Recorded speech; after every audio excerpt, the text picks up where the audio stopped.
네, 반갑습니다. 저는 종로학원의 평가연구소장 김명찬입니다. 네, 일부에서 이제 뭐 많은 정보를 드리려고 하다 보니까 시간이 조금 오래 걸렸고요. 2부는 뭐 되도록 간략하게 한 20분 내로 좀 마무리할 수 있도록 얘기를 하겠습니다. 지금 이제 6월 모의평가가 끝났죠, 그죠? 지금 성적이 좀 만족스러운 학생도 있을 거고요. 좀 상당히 걱정을 많이 하고 있는 학생도 있을 텐데요. 어쨌든 6월 모의평가가 끝났다는 것은 이제 본격적인 대학 입시가 시작됐다, 이런 의미라고 생각하시면 될 것 같고요. 지금 뭐 수시 정시가 있는데 정시는 아직까지 시간이 조금 남아 있죠. 그래서 아마 수시 쪽에 관심이 많을 텐데요. 그래서 수시 중심으로 제가 간단하게 말씀을 드릴 텐데, 저희 종로학원에서는 저희 이제 7월 달에 7월 20일 날 잠실 학생체육관에서 수시 설명회를 합니다. 이 수시 설명회에서 아마 본격적인 수시에 대한 정보를 드릴 텐데요. 오늘은 이제 좀 간략하게 그에 앞서서 말씀을 드리겠습니다.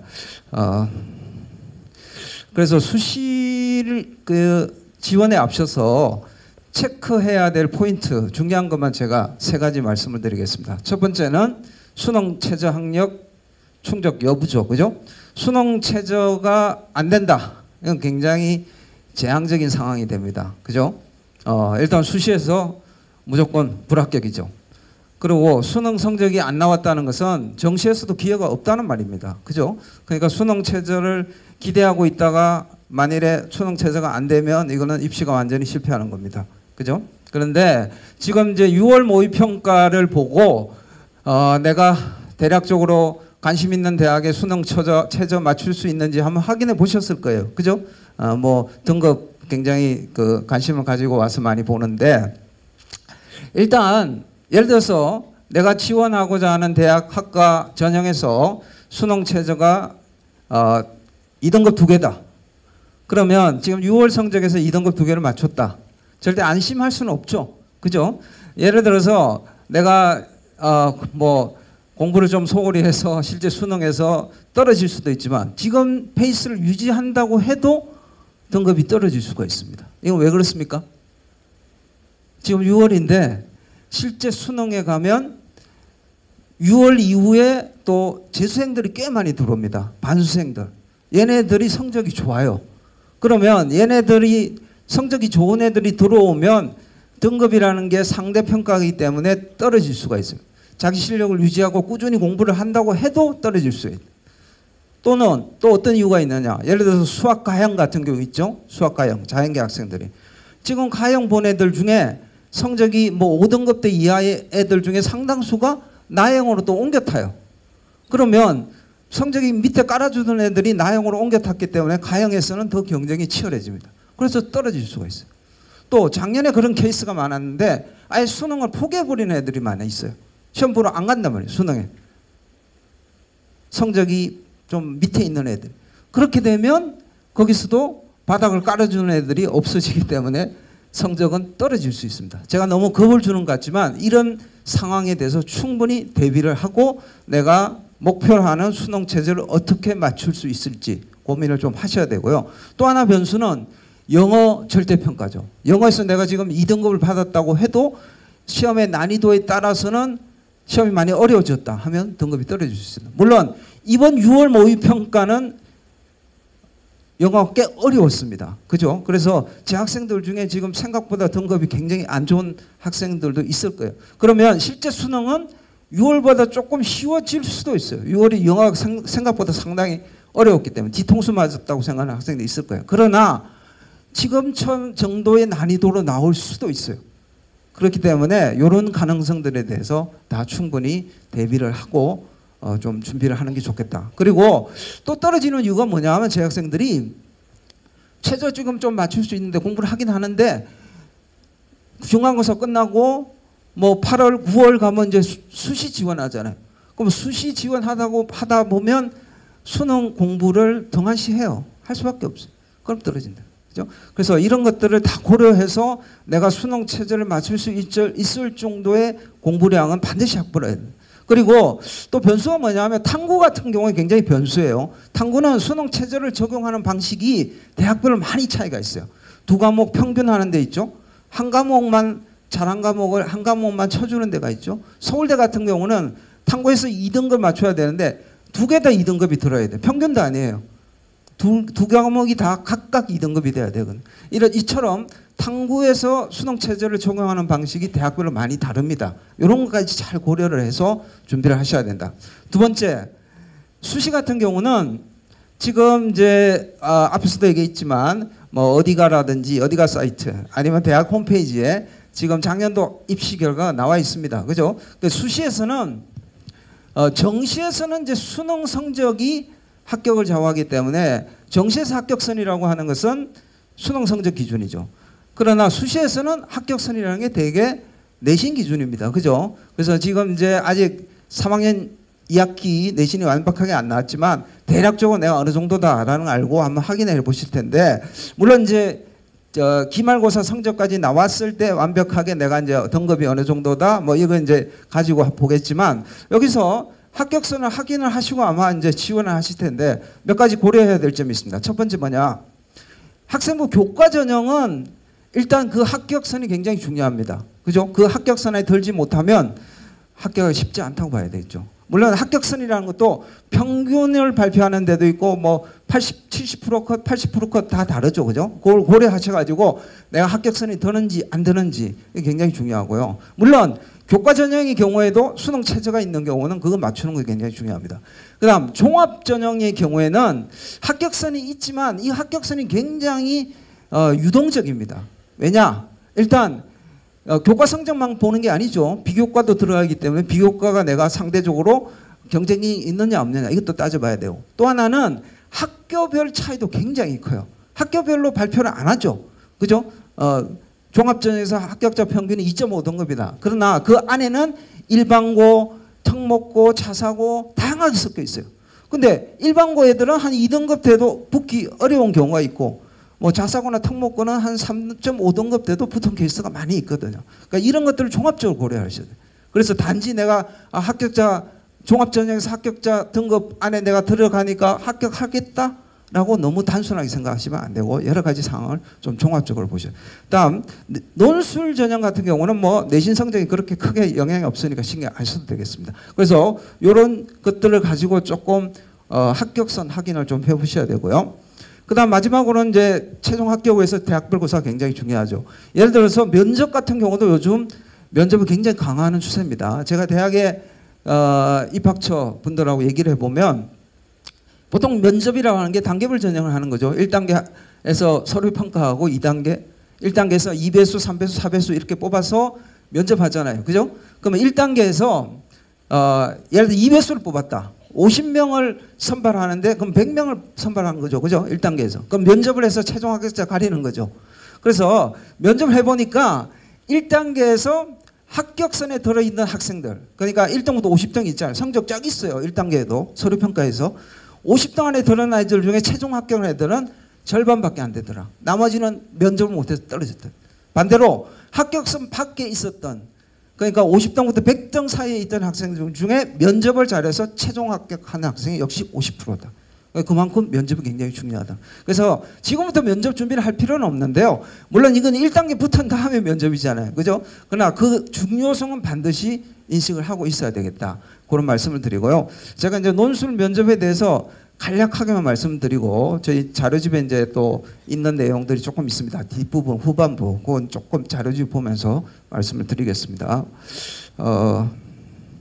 먼저 논술이 지금 뭐 전진적으로 좀 주는 추세다. 장기적으로 뭐 없어질 수도 있다.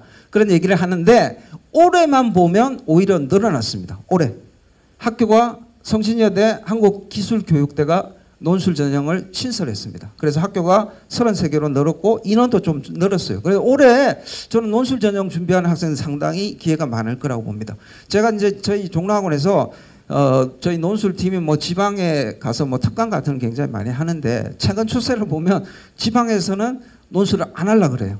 지금 뭐 다른 수시 준비하기도 힘들고 뭐 논술이 줄어든다 막 이렇게 하니까 거의 안 하려고 하거든요. 그래서 논술을 잘 준비한 학생들은 올해는 적어도 기회가 상당히 많지 않을까 그렇게 생각하고요. 이 뭐 모집 인원인데요. 뭐 이화여대 대폭 늘렸습니다. 이화여대 뭐 그래서 조금씩 준 대학들도 있고 오히려 늘어난 대학도 있고 이화여대는 올해 상당히 기회가 많다고 볼 수 있고요. 의대에서도 꽤 많이 뽑습니다. 중앙대는 논술로 의대 논술 전형 40명 정도를 뽑고 있으니까요. 상당히 많이 뽑는다라고 봐야 되고요.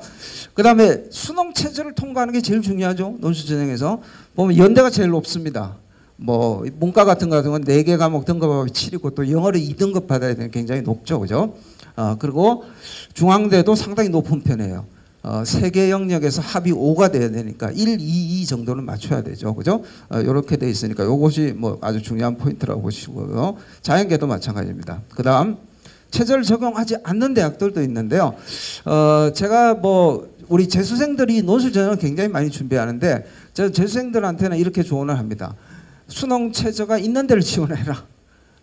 오히려 높은 데 지원해라. 재수생들 같은 경우. 왜냐하면 정시에 포커스를 두기 때문에 그 체제를 맞추기 위해서 내가 수능을 높이기 위해서 노력을 하다 보면 맞출 수가 있어요. 그죠? 지금 6월 성적이 좀 안 나왔다고 해서 절대 좌절할 필요는 없습니다. 떨어지는 학생도 많지만 올라가는 학생도 많거든요. 그래서 적어도 재수생들 같은 경우는 저는 수능 체제가 있는 데를 지원하고 높은 데 지원해요. 왜냐하면 실질 경쟁률은 그만큼 떨어지게 되거든요.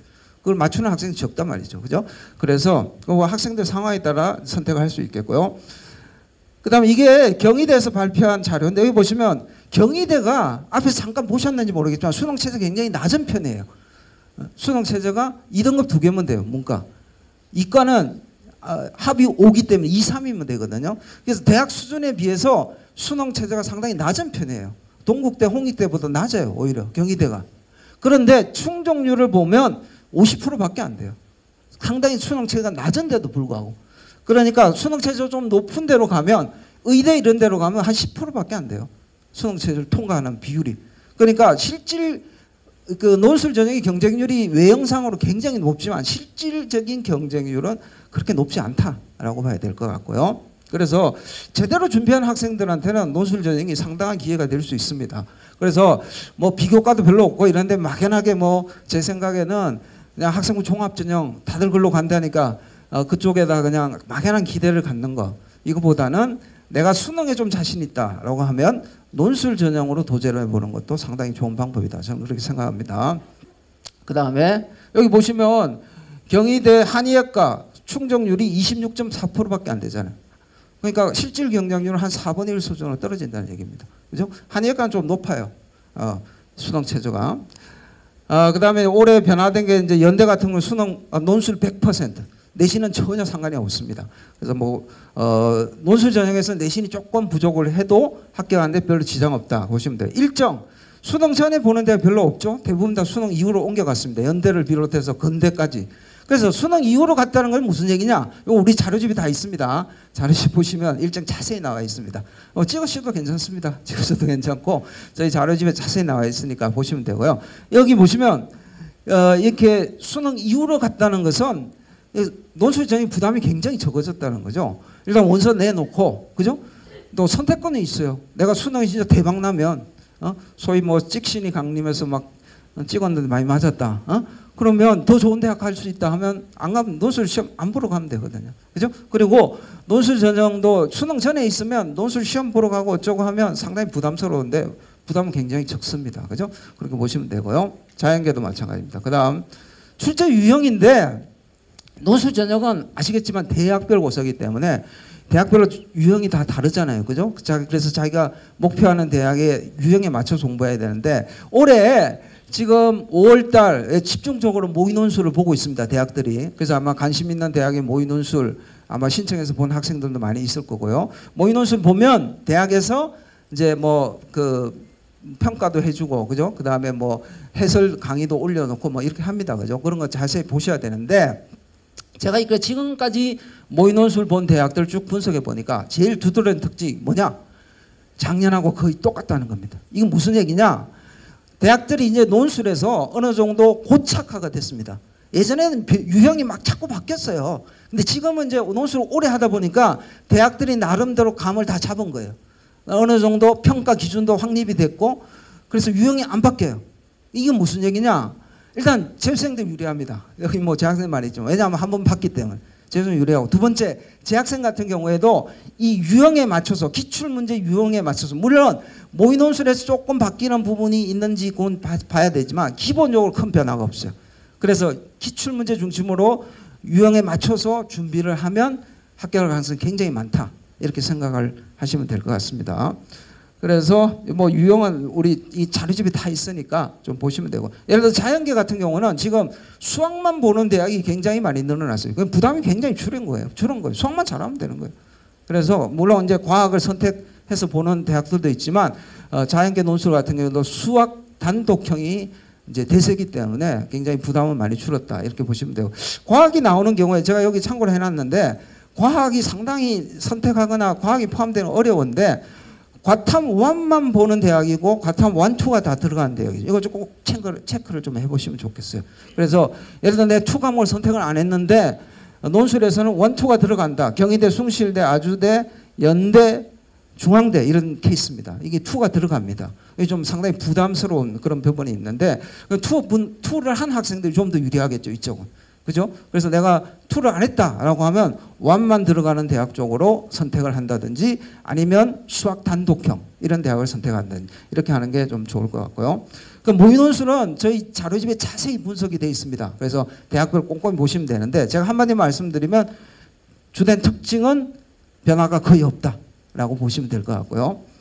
그래서 여기 한국외대가 조금 변화가 있습니다. 한국외대. 요거는 좀 변화를 좀 주의 깊게 시간이 좀 줄었고요. 대신 문제 수가 줄어들었습니다. 글자 수도 줄어들었고, 그 다음에 출제 유형에서도 조금 변화가 있는데요. 큰 변화는 아니에요. 시간이 좀 줄었다. 지금 논술 좀 변화의 그 유형상 두드러진 점이 하나가 시간들을 대부분 줄입니다. 한 100분 정도. 옛날에 뭐 150분 이렇게 봤는데 지금은 100분, 뭐 80분 보는 대학도 있습니다. 그래서 사실은 부담은 많이 줄은 거예요. 그래서 기본적인 그 어떤 유형에 대해서 잘 대비만 하면 뭐 준비하는 게 그렇게 어렵지 않다 생각하시면 돼요. 제가 이제 대학의 채점 기준을 참고적으로 보여드렸는데요.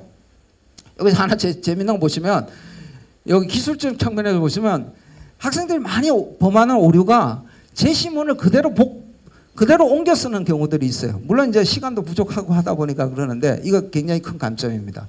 그 내용을 쓰더라도 문장을 조금 바꾸면 되거든요.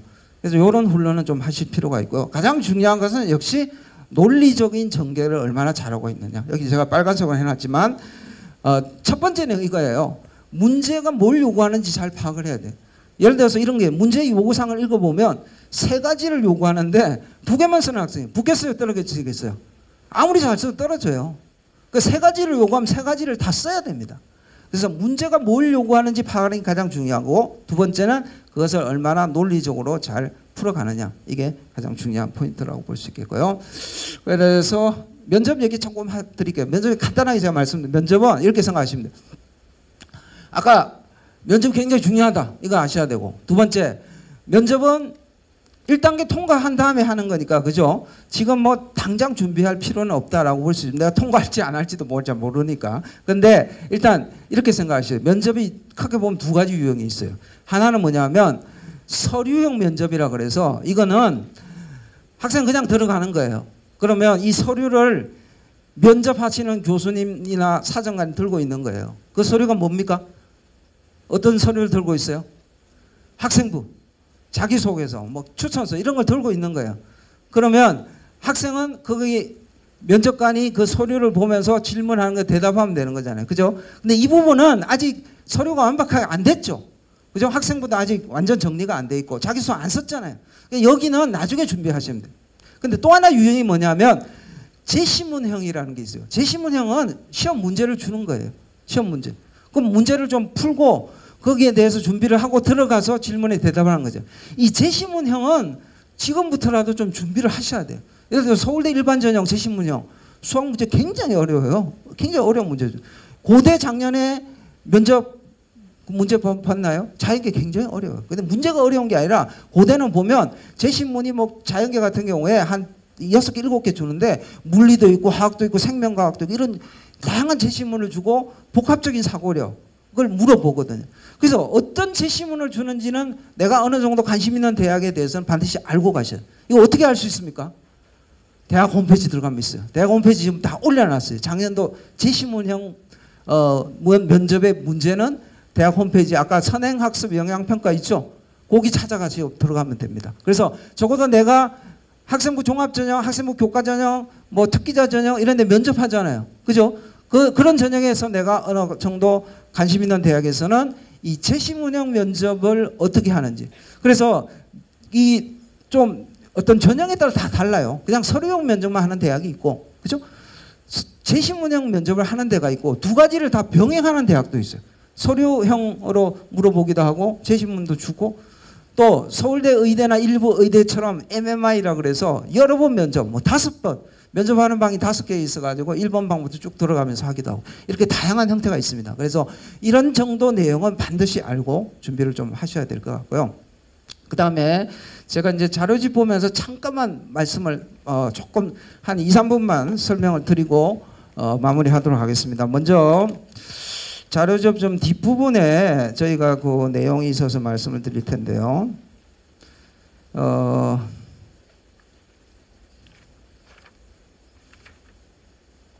142페이지 보시면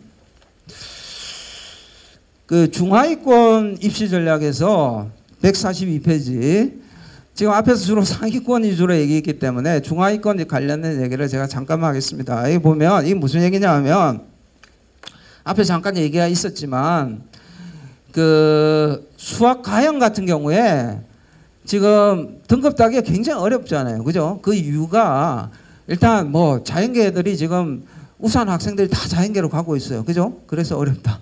두 번째, 자연계인데 가형을 안 보고 나형으로 옮겨간다. 그죠?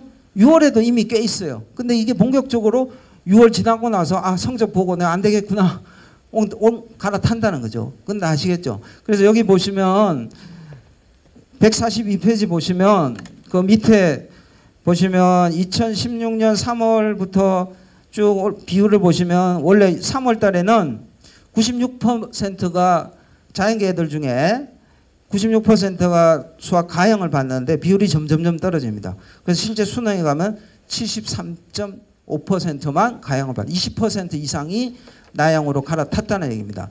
이거는 이제 몇 가지 고려해야 되는 첫째, 가형에서 학생들이 성적이 떨어질 수 있다. 그죠? 그 나형의 가형 지금 가형을 보는데 6월 성적이 수학이 4등급, 5등급, 6등급 이런 애들 중에 국어나 탐구 성적이 아주 좋은 애들은 사실 갈아탈 이유가 없죠. 그죠? 그죠? 근데 국어나 탐구도 한 4등급, 5등급이다. 이런 학생들 중에 고민을 할 거예요. 그래도 수학 나형으로 옮겨서 성적을 조금 더 업그레이드 시키면 좋지 않을까. 그죠? 근데 이 업그레이드 시켰을 때 뭐 여러 가지 가능성들이 있어요. 예를 들어서 내가 4등급인데 나형으로 옮겨서 1등급을 받았다. 이러면 대학 업그레이드가 상당히 가능합니다. 근데 그게 쉽진 않아요. 여기 보시면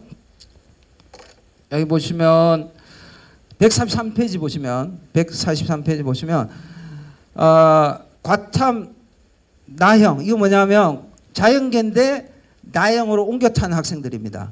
그래서 그 등급 분포를 보니까 1등급은 1.9%밖에 안 돼서 옮겨 탔지만 1등급까지 올라간 학생. 그러니까 보통 4, 5, 6등급 학생들이 갈아타는 거죠.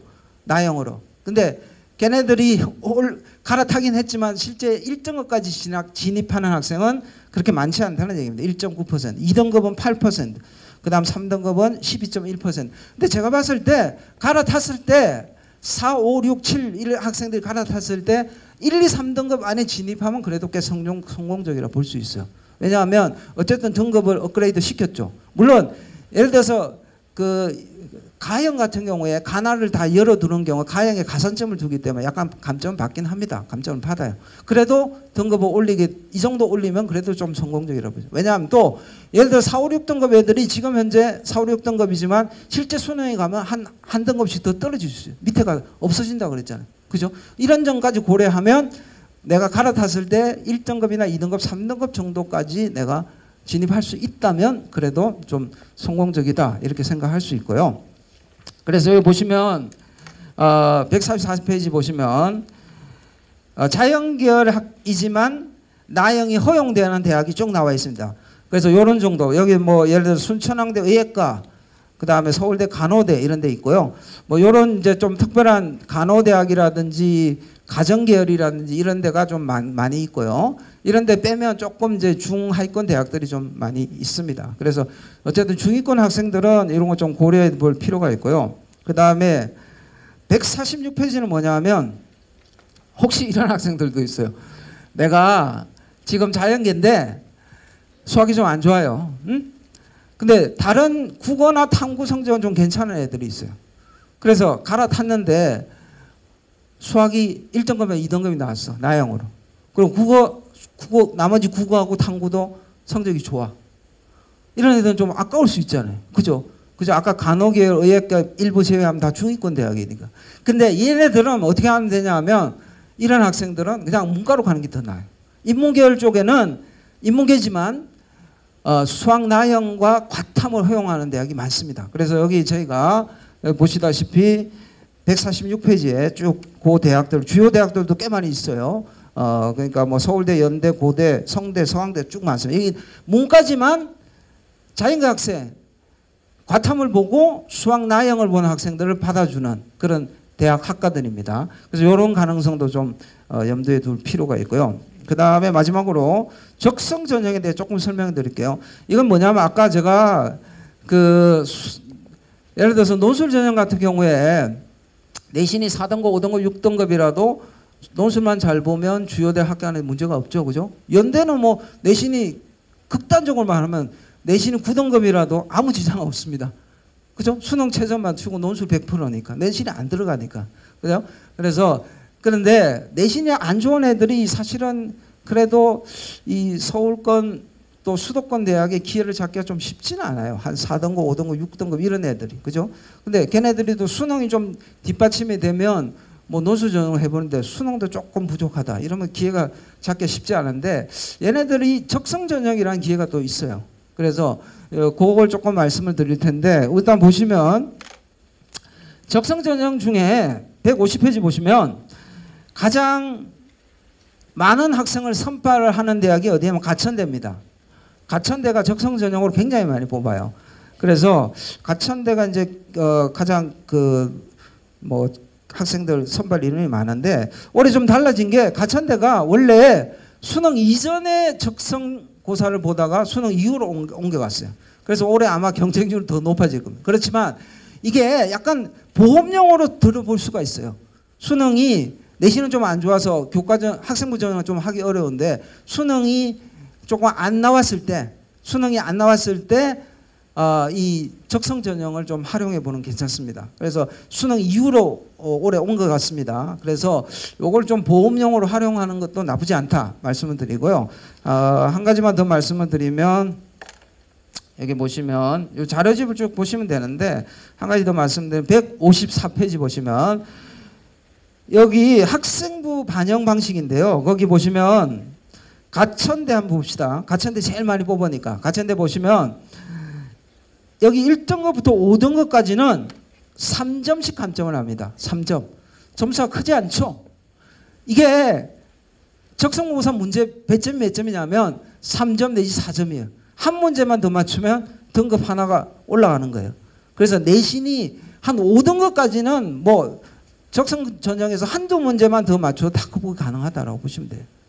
1등급, 2등급짜리 잘 안 옵니다. 그죠? 3, 4, 5등급이 오니까 한 문제만 더 맞죠. 다만 6등급이 되는 순간 어떻게 됩니까?